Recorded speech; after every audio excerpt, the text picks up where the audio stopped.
So आज चाहिँ हामी प्रोबेबिलिटीको चाहिँ क्वेसन नम्बर 4 जुन चाहिँ हाम्रो कोभिड रिलेटेड छ हामी त्यो आज सल्भ गर्छौँ है।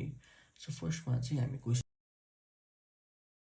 चाहिँ के भनेको छ भने let us consider a time when we were in lockdown a clinic will list for covid and will do so with 90% accuracy rate in detecting वेज कोभिड भनेको चाहिँ पोजिटिभ छ, पोजिटिभ भएको र हाम्रो कोभिड भएको भनेको चाहिँ 90% छ है। सो अर्को भनेको चाहिँ फल्स पोजिटिभ रेट वाज 5% छ। फल्स पोजिटिभ रेट भनेको चाहिँ एउटा पोजिटिभ रेट त यो भयो, फल्स भनेपछि चाहिँ कोभिड नभएको भयो है। सो यो भनेको चाहिँ हाम्रो 5% छ। सो यो दुइटा चाहिँ मैले अहिले यतिकै हजुरहरूलाई एकछिनमा बुझाउँछु यो। सो अर्को भनेको चाहिँ हाम्रो the overall prevalence of covid was 1 in 1000 भनेको छ। सो त्यो भनेको चाहिँ प्रोबेबिलिटी अफ कोभिड हो। सो यो भनेको चाहिँ 1 in 1000 भनेपछि 1/1000 भयो र यसको चाहिँ 0.001 भयो। सो त्यसपछि मैले यो दुइटा चाहिँ किन लेखेको हो भन्दाखेरि हामीले चाहिँ पोजिटिभ र नेगेटिभ सिनारियो दिएको छ, दुइटा केस दिएको छ। सो त्यही अनुसार चाहिँ सल्भ गर्नुपर्ने हुन्छ होइन। सो फर्स्टमा चाहिँ म हजुरहरूलाई यो स्लाइड चाहिँ भनिदिइहाल्छु।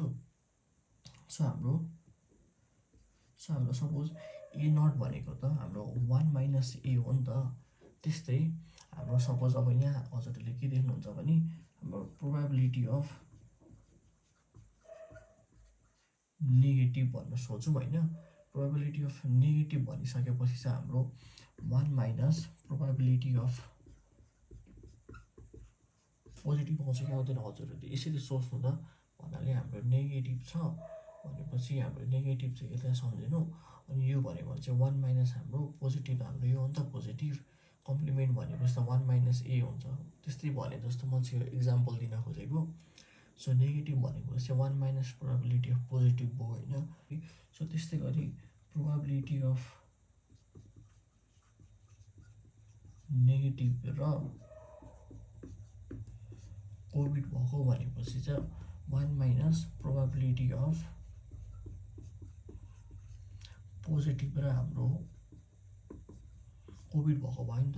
सो यो भनेको चाहिँ 1 - प्रोबेबिलिटी पोजिटिभ कोभिड भएको भनेपछि चाहिँ पोजिटिभ कोभिड भएको भनेपछि 90% छ। 90% भनेपछि 0.9 देख्न। सो 0.9 भनेपछि यसको हाम्रो 0.1 आउँछ है। सो हाम्रो चाहिँ 0.1 आउँछ। सो त्यस्तै गरी हाम्रो नो कोभिड भनेको छ। सो हाम्रो कोभिड भएको भनेपछि हामीलाई कोभिड भएको भनेको चाहिँ 0.001 छ है। सो नो कोभिड भनेपछि चाहिँ हाम्रो कोभिडको कम्प्लिमेन्ट भने जस्तो हो नि त। यो भनेको चाहिँ 1 - 0.001 0.999 आउँछ है नो कोभिड भनेपछि। सो त्यसै गरी हाम्रो प्रोबेबिलिटी अफ नेगेटिभ र नो कोभिड म मेटाइदिन्छु ल।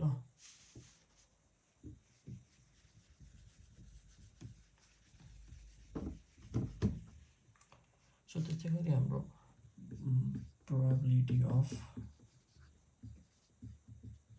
नेगेटिभ र हाम्रो नो कोभिड भनिसकेपछि हाम्रो के हुन्छ भने probability of negative 1 - probability of positive र नो कोभिड आयो नि भनेपछि 1 - प्रोबेबिलिटी अफ पोजिटिभ र नो कोभिड भनिसकेपछि चाहिँ पोजिटिभ र नो कोभिड 5% भनेपछि 0.05 भनेपछि 1 - 0.05 गर्दाखेरि 0.95 आउँछ है। यो भनेको चाहिँ हाम्रो 0.95 यहाँ बस्छ है। सो प्रोबेबिलिटी अफ नेगेटिभ र नो कोभिड भनेको चाहिँ हामीले यसरी भ्यालु निकालिसक्यौँ। सो मैले इरेज गरिदिन्छु।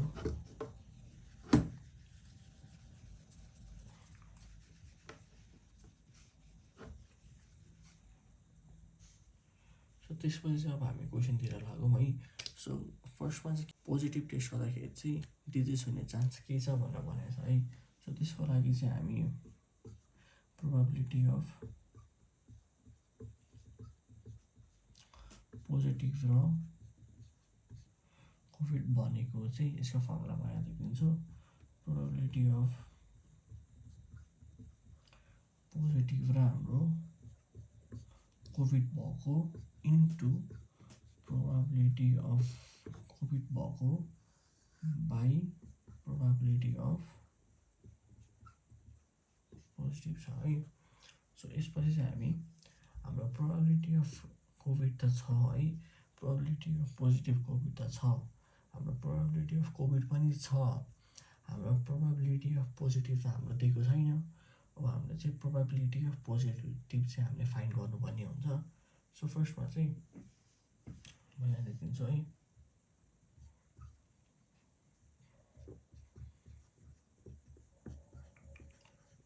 सो प्रोबेबिलिटी अफ पोजिटिभ भनेको चाहिँ के हुन्छ भने हजुरहरूले चाहिँ दुईवटा सिनेरियो मान्नुपर्ने हुन्छ। जस्तो हामीले कोइन टस गर्दा कि त हेड आउँछ कि त टेल आउँछ नि, जस्तै हामीले पोजिटिभ टेस्ट गर्न जाँदाखेरि एउटा कोभिड भएको भनेर आउँछ, अर्को कोभिड चाहिँ नभएको तर पनि हाम्रो रिजल्ट चाहिँ पोजिटिभ नै हुन्छ।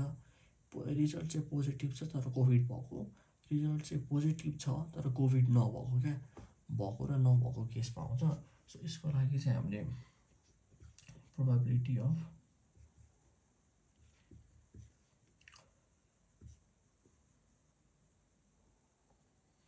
कोभिडमा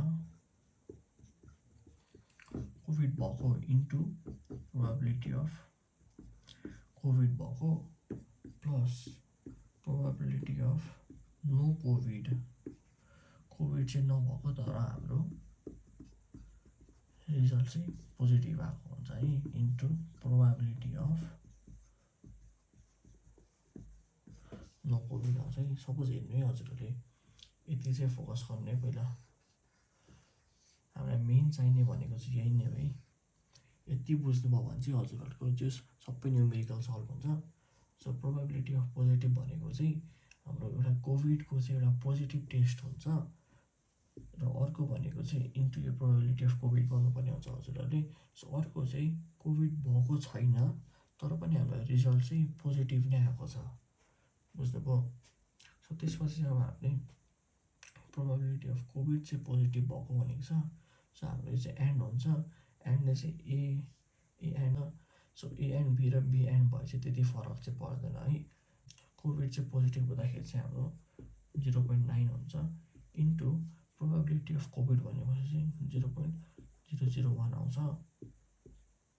plus probability of no covid भएको तर पोजिटिभ है, कोभिड चाहिँ नभएको हो तर पोजिटिभ भएको भनेको छ। प्रोबेबिलिटी अफ पोजिटिभ चाहिँ भएको तर नो कोभिड भने 5% भनेपछि 0.05 into probability of no covid चाहिँ यहाँ कोभिड भएको भनेको छ तर हामीले कोभिड भएको छैन भनेको छ, नट भनेपछि त 1 माइनस प्रोबेबिलिटी अफ कोभिड हो भनेपछि 1 माइनस 0.001 भनेपछि कति भयो 0.999 भयो नि त। सो हाम्रो प्रोबेबिलिटी अफ पोजिटिभ चाहिँ कति आउँछ भनेपछि 0.9 इन्टु 0.119 गर्दाखेरि चाहिँ 0.0009 आउँछ प्लस 0.05 इन्टु 0.999 गर्नु, यो गर्दाखेरि चाहिँ 0.04995 आउँछ है। सो यसको टोटल सम गर्दाखेरि चाहिँ 0.05085 आउँछ है। सो हाम्रो प्रोबेबिलिटी अफ पोजिटिभ भनेको चाहिँ समय यहाँ लेखिदिन्छु ल।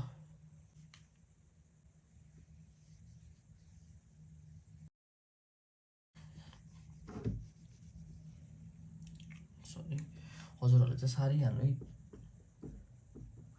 प्रोडक्ट कल भनेपछि हाम्रो प्रोबेबिलिटी अफ पोजिटिभ भनेको चाहिँ 0.05085 आउँछ है।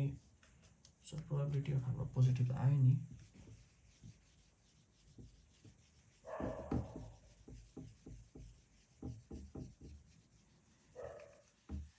सो अब चाहिँ हामीले यो सल्भ गर्न मिल्छ किनकि हाम्रो प्रोबेबिलिटी अफ पोजिटिभ पनि आयो, यो पी हो। सो प्रोबेबिलिटी अफ पोजिटिभ र हाम्रो कोभिड भएको भनेको चाहिँ कति छ भने पोजिटिभ तर कोभिड भएको भनेपछि 0.9 इन्टु प्रोबेबिलिटी अफ कोभिड भएको भनेपछि 0.001 बाई प्रोबेबिलिटी अफ पोजिटिभ भनेको चाहिँ 0.05085 आउँछ है। यतिसम्म बुझ्नुभयो। त्यसपछि 0.9 इन्टु 0. यो गर्दाखेरि चाहिँ हाम्रो 0.0009 आउँछ। यसको गर्दाखेरि चाहिँ यो आउँछ। र यसको भनेको चाहिँ हाम्रो सपोज यही लेखिदिउँ 0.05085। सो यो हजुरले डिभाइड गर्नुभयो भने चाहिँ 0.017 अनि समथिङ आन्सर आउँछ। यो तिनवटा डिजिट लेख्नुभयो हुन्छ है। सो हाम्रो प्रोबेबिलिटी अफ हाम्रो पोजिटिभ सिनेरियो हाम्रो फर्स्ट नम्बरको लागि चाहिँ हाम्रो एन्सर 0.17 आउँछ। सो त्यस्तै गरी हामी नेगेटिभमा मुभ गर्छौँ। सो म मेटिदिन्छु, हजुरहरूले चाहिँ भिडियो पज गरेर चाहिँ सार्नु होला, बिस्तारै बुझ्नु होला हजुरहरूले चाहिँ पहिला।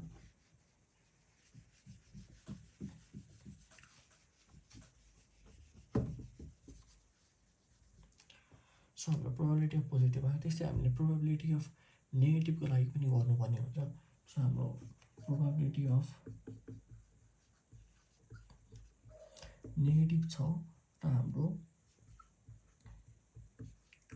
कोभिड पनि छ, नेगेटिभ छ र हाम्रो कोभिड पनि छ। अघि हामीले सुरुमा निकालेको थियौँ नि, चाहिँ 1 माइनस प्रोबेबिलिटी अफ पोजिटिभ र कोभिड भएको हुन्छ है। यसरी चाहिँ यसको आन्सर आउँछ। यो चाहिँ मैले लेखिदिइसकेको छु।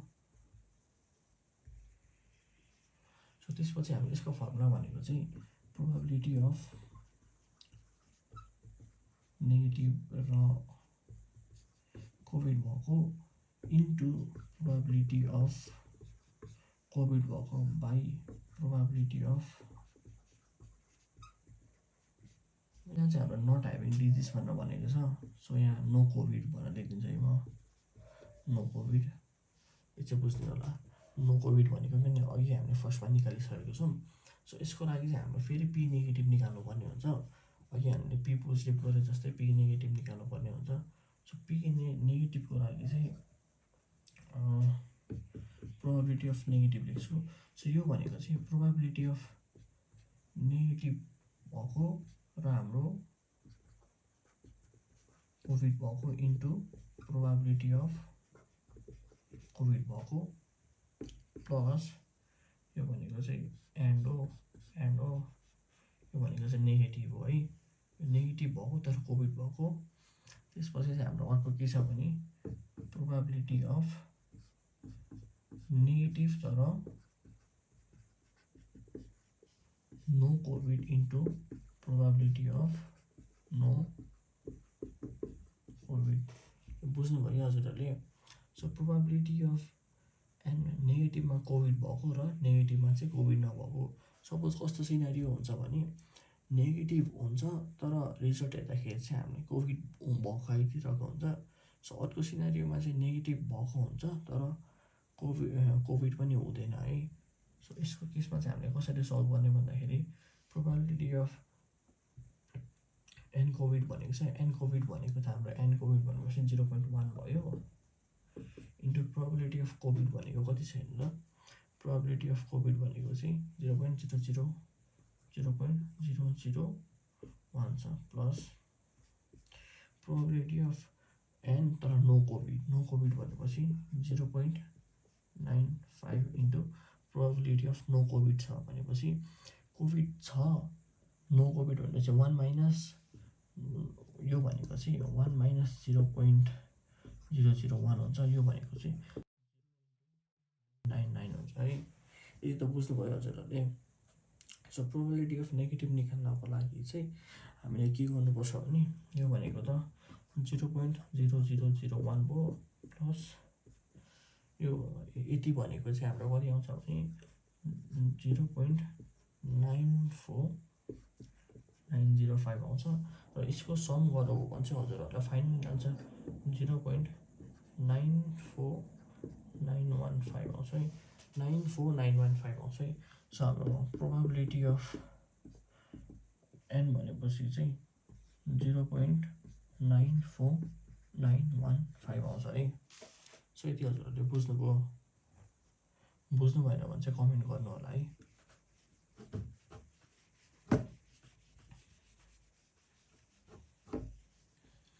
सो त्यस्तै गरी यो केसमा चाहिँ हाम्रो प्रोबेबिलिटी अफ नेगेटिभ तर कोभिड भएको भनेर भनेको छ। नेगेटिभ तर कोभिड भएको भनेपछि 0.1 into probability of no covid भनेको चाहिँ प्रोबेबिलिटी अफ हाम्रो त नेगेटिभको लागि हो नो कोभिड भनेपछि त कोभिडको माइनस गर्नु पऱ्यो। नो कोभिड भनेपछि कति आउँछ नो कोभिड म भनिदिन्छु हजुरलाई 1 minus 0.001 by probability of negative भनेपछि 0.94915 यति बुझ्नुभयो हजुरहरूले। सो यो भनेको चाहिँ हाम्रो 0.1 इन्टु 0.999 आउँछ भाइ यही गरिदिन्छु 0.94915 आउँछ। सो यसको फाइनल आन्सर चाहिँ 0.99 आउँछ है।